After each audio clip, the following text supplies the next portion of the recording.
물 먹는 게 시원찮은데 자식이 생기면 어떻게 해요? 자식을 죽일 수는 없잖아요. 내가 굶어요. 잎이 시들죠. 잎이 시들면 내년에도 문제가 돼요. 부추밭이에요. 많이들 돌아가셨죠? 가운데 그나마 조금 괜찮은 데랑 옆에 있는 데랑 흙을 떠서 보면 잘 큰 데는 전기전도도가 1.4, 안 큰 데는 5.1. 역체류가 짠 거 안 좋아하거든요. 못 크는 거예요. 인삼을 심으면 인삼이 빳빳하게 서 있어야 돼요. 풍성하게 빈 공간이 하나도 없잖아요. 인삼 같은 경우는 한 밭에 평생 못 심어요. 한 번 심은 자리는 10년은 못 심어요. 연속으로 심으면 병이 생기거든요. 연작을 못 해요. 인삼 농가는 내 땅에다 인삼 심는 사람 없습니다. 남의 땅 빌려다녀요. 내가 하필 여기 있는 이분 땅을 내가 빌렸는데 이분이 작년에 고추 심었던 분이다. 근데 내가 하필 이걸 빌렸다. 인삼 농가. 그럼 난 인삼 망하는 거예요. 고추는 비료를 많이 쓸 테니까. 이렇게 이씨가 낮고 양분이 거의 없는 데다가 인삼 심으면 이렇게 잘 되는데 고추밭 했던 데, 호박 심었던 데 이런 데 땅 빌려서 하면서 이렇게 되는 거예요. 잎이 축축 처져 있고 비는 공간이 엄청 많죠? 다 비었잖아요. 다 썩은 거예요. 그리고 되게 웃긴 게 인삼이 4년까지는 그냥 버티다가 5년, 6년간 우리가 먹잖아요, 주로. 5년 되면서부터 썩어요. 신기하게. 정상인 데는 뿌리가 하얗죠? 잔뿌리 잘 있고. 안 좋은 데는 뿌리가 뻘겋죠? 잔뿌리 별로 없고. 요걸 인삼 쪽에서는 적변삼이라고 하는데 저 적변 현상은 모든 농작물이 다 마찬가지예요. 토양에 문제가 생기면 삼투압이 높아지거나 산성 토양이거나 문제가 생기면 농작물인 나는 당장 물을 내가 못 먹으니까 내 삼투압을 일시적으로 크게 뻥튀기를 해야 돼요. 그래야 당장 내가 물을 먹을 거예요. 그러면 내가 저장을 잘 해놓은 당을 과하게 분해를 해야 되죠. 사람으로 치면 적금을 깨는 거예요. 적금을 깨서 일시적으로 내가 돈이 많아져서 물을 막 사 먹었어요. 적금 깨면 어떻게 돼요? 이제 내야죠. 대출 받았으면 이제를 내야 될 거 아니에요. 당을 내가 일시적으로 과하게 분해를 하면 당이 분해가 되면 유기산이 돼요. 그래서 내가 삼투압이 높아지는데 그 쓰고 남은 유기산이 산소랑 만나면 빨개집니다. 발변돼, 발변. 사과 잘라놓으면 사과의 유기산이 산소랑 만나서 사과가 발변되죠. 그러니까 내가 토양 분석할 수 있는 장비를 갖고 있는 농업인이 사실 별로 없죠. 내가 잎이 이상하게 누래지고 시드네? 물은 내가 괜찮게 잘 주는 것 같은데 땅을 파보세요. 땅을 팠는데 뿌리가 하얗다. 그러면 다른 문제고 뿌리가 빨개졌다. 토양이 짜거나 산도가 낮아졌거나 여기 그렇게 볼 수가 있어요. 인삼 다 죽었죠. 열받죠? 이렇게 잔뜩 나오는 게 있는데 허옇게 있다. 그러면 별거 많은 거예요. 저희 화성센터의 청년농업인 실습 이거 하우스인데 오이가 막 죽어나가죠? 봤더니 허예요. 근데 옆에 봤더니 기둥 옆에 토마토가 크고 있잖아요. 아이고, 요 오이 심는 요 실습생, 전 실습생이 토마토 심고 나간 거예요. 다음 사람이 와가지고 전 애가 토마토를 심었는지 모르고 그냥 요 바깥에서 심었더니 싸하게 주고 질산이 이렇게 비료를 잔뜩 주고 심으니까 오이가 죽어나가는 거예요. 벼도 짠 거 안 좋아하죠. 뻘겋게 되고 화성에 또 염회벼 요 중간에 그나마 괜찮은 거 빨간 거 뽑으면 이렇게 갈변돼 있어요. 콩 심었는데 짠물 쓰면 싹 죽어요. 아랫잎부터 죽어. 아랫잎부터. 농작물이 잎이 시들 때 어린 잎이 시드는 거랑 아랫잎, 늙은 잎이 시드는 거랑 양상이 다릅니다. 늙은 잎이 시드는 건 물에 잘 녹는 애들이 부족할 때, 쉽게 먹을 수 있는 애들이, 그러니까 쉽게 배고플 때, 배고플 때는 어떻게 해요? 늙은 것도 서러운데 늙은 잎에서 양분을 끄집어서 어린 잎 갖다 주는 거예요. 어린 놈 키우려고. 생산점이 위에 있으니까. 그러니까 아랫잎이 먼저 시들어요. 근데 어린 잎이 먼저 시드는 건 되려 물에 잘 녹지 않는 애들, 갖다 주지 못하니까 시드는 거. 보통 칼슘, 붕소, 철 이런 애들이 모자라면 어린 잎이 시들죠. 그걸 보시면 되고. 그래서 염류 피해라고도 하는 삼투압 피해는 대부분 지금 논이거나 논 인근에 있는 시설하우스가 많죠. 그런 데는 또 대부분 배수가 안 좋아요. 잎이나 열매가 작고 잎이 축축 처져 있어요. 이렇게. 제가 살면서 봤던 가장 짠 밭이었어요. 포도밭. 화성시 송산면 고포리에 있는 최땡땡 할아버지는 이 씨 기준이 2.0인데 이 집은 22.7입니다. 22.7이면은 라면 국물보다 짜요. 라면 국물 이 씨가 16 정도 됩니다. 이 집은 이 땅을 이만큼 퍼서 물에 넣어서 마시면 짠 거예요. 그 정도로 짜요. 그래서 제가 가서 최땡땡 할아버지한테 그 비닐을 차라리 걷고 병이 생기더라도 비가림을 하는 이유는 병 생기지 말라고 하는 거죠. 비가림을 차라리 걷고 빗물을 맞춰서 염을 좀 씻어냅시다. 그 다음에 유기물을 넣어야 되는데 아까 제가 유기물 퇴비를 왜 넣자 그랬어요? 퇴비의 토양에서의 역할은 토양을 부드럽게 만들고 양분 창고 역할을 한다고 그랬어요. 우리나라 토양은 젊은 토양이라서 양분 창고가 적어요. 화강암 기반이라 양분 자체도 별로 없어요. 그나마 있는 양분, 대부분의 양분은 다 점토에 붙어 있는데 비가 여름에 한 방에 쏟아지면 점토가 다 쓸려 나가죠. 그래서 막 비 오면 강물, 흙탕물 막 나가면은 그게 다 돈인 거예요. 내가 줬던 비를 그거 다 나가는데. 그 점토가 확 쓸려가다가 서해안 바다에 만나서 유속이 늦어서 쌓이면 그게 개뻘이죠. 그래서 비를 맞추세요. 유기물을 줘야 되는데 퇴비를 주고 로타리 쳐야 되는데 이 포도는 뿌리가 상하니까 로타리를 못 치잖아요. 퇴비를 녹차처럼 우려서 주는 방법이 있어요. 퇴비가 시커멓잖아요. 퇴비 안에 유기산들, 폴릭산, 휴믹산 이런 애들이 있는데 그걸 물로 녹여서 주자. 근데 할아버지가 약 치는 게 힘들다고 비닐은 안 걷고 그냥 퇴비차만 열심히 줬어요. 이게 2018년 8월 9일. 퇴비차 1년 쓰고 싹 살아나요. 전기전도부가 3.7까지 내려간다. 토양은 개선을 할 수가 있어요. 물 빠지면 안 좋은 거 해수하면 돼요. 너무 내가 모래가 많거나 너무 진흙이 많아? 그러면 다른 흙 갖고 와서 섞어서 성토 말고 객토를 하면 돼요. 뭐 여차하면은 경사를 일부러 줘가지고 물을 흐르게 하든지 뭐든지 하면 되고 화학성분 다 보실 수가 있습니다. 오염되지만 않으면. 그래서 여러분들이 어디서 성토를 할 때 누가 공짜로 물 준다? 좋다고 막 이 사람이 나한테 거짓말 할 필요 없어. 주세요. 어떻게 믿고. 얼마 전에 구미에서 뉴스 보셨는지 모르겠는데 논에 성토했는데 싹 죽어나가가지고 봤더니 엄청 오염물질을 잔뜩 집어넣은 거예요. 그리고 이제 농업인 분은 내가 속았다. 근데 이거 내가 다시 원상복 바르면 돈이 엄청 드니까 시에서 좀 해달라. 시는 우리는 못한다. 정말 막 뉴스 나왔던데 성토 누가 공짜로 준다고 믿고 그거 하지 마세요. 그러다 문제 생길 수 있습니다. 특히 퇴비 쓸 때 보통 퇴비를 사서 쓰잖아요. 그 군청 보조 받아서. 근데 우리 동네에 젖소 키우는 사람이 또는 한우 키우는 사람이 2년 3년 묵혀둔 거 있다. 쌓여 있다. 가서 보면 좋아요. 냄새 하나도 안 나고 갖다 확 두면 문제가 될 수도 있어요. 몇 년 됐으니까 가스 다 나가고 부수는 됐을지언정 거기 그분이 그걸 팔려고 물로 막 씻어서 제염을 안 했을 거 아니에요. 내 똥 오줌도 짜고 소돼지 똥 오줌도 짜요. 걔들도 소금 먹으니까 그걸 비를 계속 맞추고 했으면 모르겠는데 그냥 쌓아둔 거는 괜히 그거 잘못 썼다가 소금을 내가 갖다 붓는 꼴이 될 수도 있으니까 조심하셔야 돼요. 그래서 화학성을 계량하려면 비닐 걷고 빗물 쓰고 관수 조절 잘하고 퇴비차를 줘야 되는데 퇴비차는 어떻게 주느냐? 고무다란 600짜리에 퇴비 한약보자기 인터넷 치면은 많아요. 40cm짜리 20장에 12,000원 합니다. 면포. 거기에 퇴비 한 2바가지 넣고 새지 않게 잘 묶어서 매달아 놓고 어항에 쓰는 공기방울 나오는 거 기포기 여기다 달아요. 그리고 뽀글뽀글 하면은 온도가 이렇게 높은 날은 이틀이면 싹 이렇게 녹아요. 까만 게 간장처럼 우려 나옵니다. 요거 주는 거예요. 600짜리 톤이니까 물 모자라죠? 이거에 원래 내가 쓰는 물 섞어서 같이 주면 돼요. 이 명포가 너무 크면 나중에 뺄 때 무거우니까 40cm짜리가 제일 적당합니다. 여기 유튜브 다들 하시죠?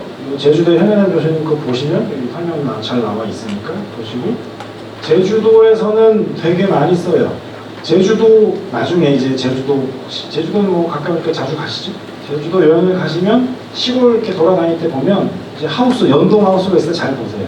옆에 빗물이 빗물바지가 다 연결이 되어 있어요. 그 빗물바지 쭉 눈으로 따라가다 보면 엄청 큰 물탱크랑 연결되어 있습니다. 제주도의 연동하우스는 99.9%다 빗물바지가 되어 있어요. 제주도는 물이 굉장히 잘 빠지는 동네라서 물이 부족하거든요. 물을 뽑아내면 짠물 나오고, 그래서 빗물은 모아 쓰는 거예요. 청양은 금강이 있고 철갑산 안 있으니까 물 맑고 공기 좋죠. 화성은 물이 짜요. 그래서 우리는 이런 거 해야 돼요. 이 화성도 이 퇴비차 많이 쓰고 빗물도 많이 모아서 씁니다. 세 번째, 햇빛. 햇빛을 생각을 잘 안 하는데 여기 보세요.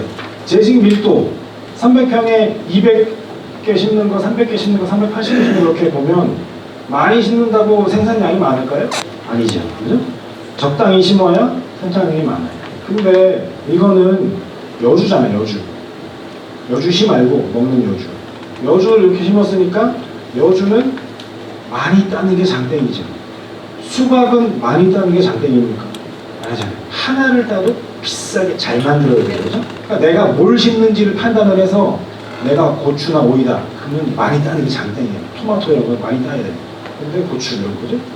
근데 그럼 내가 멜론, 수박, 포도, 복숭아 이거는 많이 따는 게 장땡이 아니에요. 비싸게 만들어야지. 그걸 잘 봐야 됩니다. 멜론을 0.3m당 심고 0.25m당 심고 0.2m당 심으면 수량은 빽빽하게 심은 애들이 제일 많죠. 근데 중량을 봐야지. 중량별로 가격이 다릅니다. 그걸 다 보고 봐가면서. 근데 대부분의 농업인 분들이 뭘 심을 때 어떻게 심어요? 내가 콩을 심는다? 콩을 어떻게 심어요? 내 맘대로 심어요? 농약방 가서 비닐 사면 비닐 구멍 뚫려있는 간격 그대로 심잖아요. 그죠? 내가 콩을 5월에 심을지 6월에 심을지를 봐야 될 거 아니에요. 6월에 심을 콩은 많이 못 크니까 뭐 20cm 간격으로 심는데 5월 말에 심을 거면 보름을 더 심으니까 더 커질 거 아니에요, 콩이. 그럼 20cm씩 하면은 그 지들끼리 막 엄청 커가지고 감당이 됩니까? 제식 밀도를 농업인들이 신경을 써야 되는데 생각보다 신경을 안 써요. 그럼 이게 손해라니까요, 되려. 너무 과하게 심으면 못 커요. 못 크고 생산 단가도 낮아지고 약 치는 것도 안 좋고 내가 막 사이사이 다니다가 다 가지 분지러 먹고 막 그러잖아요. 좋을 게 없습니다. 봐가면서 심으셔야 돼요. 논문 같은 경우에는 그렇게 과학자들이 해놓은 게 많은데 실생활, 실농업이 쪽과는 그렇게 그다지 전달이 잘 안 되는 경향이 있습니다. 빽빽하게 심어서 겨순 잔뜩 있고 이렇게 우거지면 습도가 높아진다고 그랬죠? 그러면 이제 농작물이 물을 안 먹습니다. 특히 이렇게 덩굴성 애들은 지들끼리 뭉쳐요. 이렇게. 가지 정리를 똑바로 유인을 잘 안 하면 이렇게 뭉치죠. 그러면 얘네 광합성 못할 거 아니에요. 엄청 손해죠. 이렇게 통풍 잘 되고 햇빛에 살살 들어오는 이런 조건으로 잘 맞춰야 됩니다. 자, 잎이 노래지는 경우. 잎이 노래지는 경우는 토양 화학성이 문제인데 토양 분석을 하면 센터에서 토양 비료 사용 처방서라는 걸 줘요. 토양 비료 사용 처방서의 첫 번째가 뭐예요? 산도. 왜 첫 번째가 산도일까? 제일 중요하니까요. 산도만 맞추면 농작물이 죽어나가는 거는 대부분 막을 수가 있습니다. 산도는 수학적인 개념이 약간 들어가는데 산도는 수소라는 애들이 토양 용액에 녹아있는 양을 재는 거예요. 수소가 토양에 얼마나 녹아있는지 양을 재는데 이놈들이 좀 적게 녹아있어요. 0.0001 이렇게 녹아있습니다. 여기 영어로 몰, 요 몰은 뭐 한 다스, 돼지고기 한 근, 돼지고기 한 근이 600g이잖아요. 그 단위예요, 단위. 근데 수소가 토양에 0.0001 있어요. 우리가 이제 재요, 실험실에 재가지고 아버님 토양 수소 얼마 있어요? 0.0001. 아버님은 0.0001. 0.0001. 말하기 불편하잖아요. 말하기 불편하니까 0.0001 소수점 6째 그러면 10에 마이너스 6이니까 6 이렇게 재는 거예요. 표기를 0.00001은 10에 마이너스 5니까 5 하나 소수점 6자리는 6 pH의 요 스몰 p 작은 p가 마이너스 5라는 뜻이에요. 그래서 pH는 낮을수록 산성이고 1에서부터 14인데 pH 5와 6이 숫자 1 차이잖아요. 근데 여기 보면 소수점 차이니까 10배 차이고 10배. pH 5와 6이 에이 1밖에 차이 안 나는 게 아니고 10배 차이, 10배. pH 5는 굉장히 위험합니다.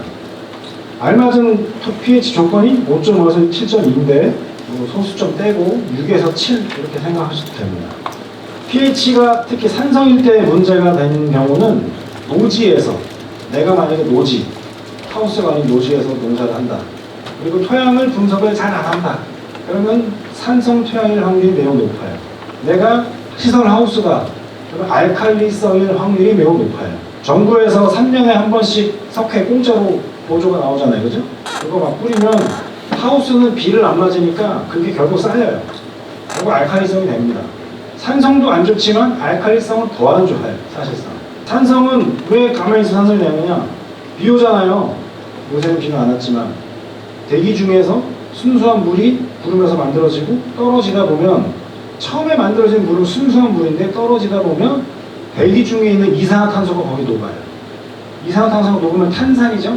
탄산 비가 내리는 거예요. 자연적인 비가 pH가 5.6입니다. 게다가 우리나라는 화강암 계열에 양분이 많이 없다 그랬죠? 그나마 있는 것도 그 비가 다 쓸고 내려가요. 산성이 될 수밖에 없는 조건이에요.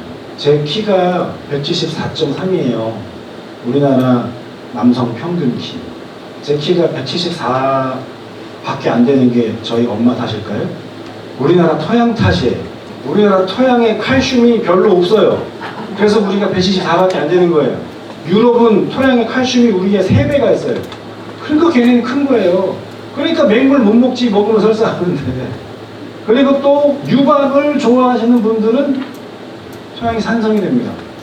1년에 한 번 건강검진 하듯이 1년에 적어도 한 번은 토양 검사를 꼭 하셔야 됩니다. 일반적인 토양일 때 식물이, 우리가 비료 중요한 순서를 뭐로 보통 얘기하죠? 질소, 인산, 가리죠. 자, 보세요. 토양에 인산과 가리를 먹으려면 식물 세포가 에너지, 아까 뿌리에서 당을 분해를 하고 호흡을 하면 에너지가 나오죠. 그 에너지를 가지고 인산과 가리를 먹어요. 인산과 가리를 먹을 때 에너지를 써서, 에너지를 분해를 하고 써서 내 몸에 수소를 토양에 내보내고 수소랑 인산이랑 가리를 교환해서 먹어요. 바꿔서. 수소이온 펌프라고 하는데 산성 토양의 경우에는 토양에 수소가 많다는 얘기죠. 그러면 이 내가 인산이랑 가리를 먹으려는데 내 몸에서 수소가 밖으로 안 나가요. 밖에 수소가 많으니까 이미. 안 나가네? 어떡하지? 근데 수소랑 가리랑 되게 비슷하게 생겼어요. 아닌 것 같은데. 그리고 수소가 밖으로 안 나갑니다. 수소가 밖으로 안 나가는데 가리랑 비슷하게 생겼으니까 야, 안 되겠다. 가리야, 네가 나가라. 질소, 인산, 가리잖아요. 가리보다 인산이 더 중요하니까 나는 인산을 먹어야겠어. 너 나가. 가리를 내보내. 그리고 인산을 먹어요. 인산을 먹고 가리를 자꾸 내보내면 내 몸의 가리가 줄어들죠. 내 몸의 가리가 줄어들면 내가 싱거워져요. 짜라고 준 게 가리라고 그랬잖아요. 짜라고 준 게 가리인데 인산 먹으려고 이 가리를 자꾸 내보내면 내가 싱거워져요. 내가 싱거워지면 이제는 물을 못 먹어요. 산성 토양에서 농작물이 말라 죽어요. 산성 토양일 때 가서 토양을 떠보면 가리가 잔뜩 나옵니다. 그 가리는 농업인들이 주신 게 아니고 농작물 몸에서 나온 가리예요. 그래서 제가 이런 거 보면서 가리가 자꾸 나가면 나가리가 된다. 토양 산도별로 양분이 어떻게 녹느냐? 산성이 되면 알루미늄, 철, 망간, 아연 같은 중금속이 또 잔뜩 녹아 나옵니다. 벌써 중금속이 많으면 몸에 안 좋을 것 같잖아요. 근데 이 중금속이 자기들끼리 자체의 독성이 있지만 이 중금속이 인산이랑 찰싹 달라붙어요. 그래서 인산은 또 못 먹게 합니다. 질소, 인산, 가리인데 0.0001 있는 수소가 좀 많아지면 가리를 먹는 거는 내 몸에서 가리가 빠져나가고 인산을 먹으려고 했더니 이놈의 중금속들이 나와서 인산을 착 달라붙고 중금속들의 독성이 망간 독성, 알루미늄 독성이 막 나요. 괴롭죠? 질소는 pH 5.5 이하가 되면 아질산으로 도망가요. 내가 준 비료가. 근데 이 아질산이 곱게 안 가요. 농작물을 엄청 공격하면서 갑니다. pH가 7.2가 넘어가면 암모니아 가스, 똥냄새 나는 그 가스로 바뀌어서 그게 또 도망가요. 역시 곱게 안 갑니다. 우리가 고추밭, 뭐 이런 거, 배추밭, 뭐 이렇게 동네에서 했다가 잎이 누래지고 이러면 동네 사람들이 뭐 가스 피해 났다 그러잖아요. 가스 피해 그러잖아요. 그 가스 피해가 이 가스, 아질산. 아질산 가스는 pH 5.5 이하가 되면 휘발이 되는데, 휘발이 될 때 이 아질산 가스가 새벽에 이슬에 잘 녹아요. 이슬에 잘 녹으면 질산 용액이 되죠. 해가 뜨면 이슬이 마르죠. 점점 농도가 진해지잖아요. 그러다가 확 타는 거예요. 확 타니까 방울방울 타요. 이렇게. 심하면 이렇게 고추 잎이 다 떨어지죠. 새로 심어야죠, 그런지. 이게 가스 피해. 이게 부수 덜 된 탭이 넣고 하면 이렇게 돼요. 포도밭에 유박 열심히 주면은 유박이 pH를 떨구거든요. 이렇게 돼요. 잎 끝이 노랗게 탔죠. 착색 잘 안 되고 유박 열심히 주시는 거예요. 암모니아는 이슬에 녹아서 이산화탄소 자체를 흡수를 해서 광합성을 못하게 해버려요. 아질산 가스는 지가 녹아서 그 녹은 그 정도만 태웠는데 얘는 아예 일을 못하게 해버립니다. 그래서 얘네는 이렇게 잎 전체가 누렇게 되면 하얗게 되면서 타버립니다. 이게 이제 암모니아 가스 피입니다. 잎이 하얘졌죠? 인산 못 먹고 하얘지는 이게 캔베럴리예요. 샤인머스켓이 아닙니다. 9월달에 찍었는데 이렇게 블루베리도 마찬가지죠. 가지 이렇게 된 거 인산가리 주고 질산 나중에 공급해주면 회복이 되죠. 특히 pH가 7.2가 넘어가면 내가 줬던 인산이 pH가 높다는 얘기는 칼슘물, 석회가 많다는 얘기예요. 내가 쓸데없이 많이 줬다는 얘기예요. 그러면 그 내가 많이 줬던 칼슘이 인산이랑 착 달라붙어서 안 녹아요. 물에. 0.0001 있는 그 수소가 조금만 많아지면 아질산 가스로 질소 도망가죠. 중금속이랑 인산 결합해서 인산 못 먹죠. 내 몸에서 가리 다 빠져나가죠.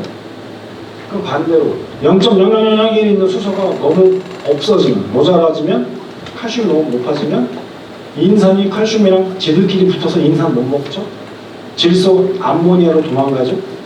0.0001 있는 그 수소 때문에. 그래서 우리가 수소, pH를 무조건 맞춰야 된다고 첫 번째에 나오는 거예요. 그러면 pH가 왜 낮아지느냐? 여러분들이 나도 모르게 산성 비료를 쓰거나 아니면 유박을 좋아하시거나 부숙이 덜 된 퇴비를 쓰면 토양이 일시적으로 pH가 떨어집니다. pH가 높아지는 건 석회 많이 써서 그래, 석회. 정부에서 3년에 한 번씩 공짜로 주는 석회를 공짜로 토양 검사 안 하고 그냥 막 쓰면 높아지죠. 특히 시설 하우스에서. 유박 많이들 쓰시죠? 유박을 제가 싫어하는 게 아니에요. 오해 없으셨으면 좋겠는데 유박이나 미부숙 퇴비는 둘 다 신선한 유기물, 완전 완숙된 시커먼 퇴비가 아닌 분해가 덜 된 애들이잖아요. 유박은 아예 분해 자체가 안 되는